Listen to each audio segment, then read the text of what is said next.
लोक म्हणतात सोनं जिंकण्यासाठी किंवा सुवर्ण पदक जिंकण्यासाठी नशीब लागतं, पण आपण जर माझ्या आजूबाजूला पाहिलं तर लागते ती फक्त जिद्द, ते मिळवण्याची भूक आणि आजूबाजूच्या माणसांचा सपोर्ट. आपण आता आहोत लोहगाव या परिसरामध्ये.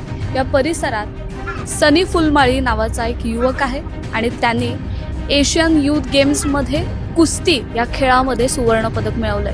हे त्याचं घर आहे. सगळ्यात पहिल्या कुस्तीची सुरुवात तर माझ्या आजोबापासून झाली.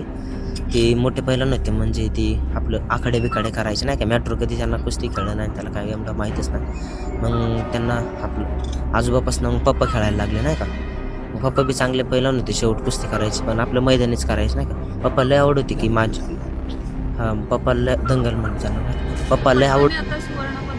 मला लय मोठा आनंद आहे. पण ते खेळवणार का तुम्ही तुमचा ऑलिम्पिक मध्ये आणि सुवर्ण पदक आणणार का?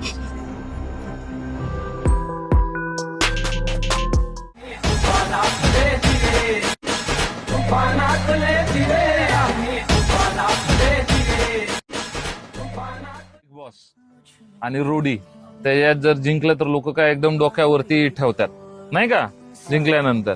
आता काय भाऊंचं आज कार्य हे जर लोकांपर्यंत पोहोचलं तरच कळेल ना. कारण की आम्ही येताना जेव्हा मी असं आलो, मी असा विचार केली बसून आम्ही दाखवतो घरी ते सनी भाऊचं घरी ते बारकी बारकी मुलं. म्हणजे आज खरंच तू एक महाराष्ट्रासाठी किंवा देशासाठी एक आदर्श ठरलेला आहे. खरंच हा ऑलिम्पिक मध्ये आपल्या भारताला गोल्ड मेडल मिळालंच पाहिजे. टाळ्या कशा वाजवल्या पाहिजेत.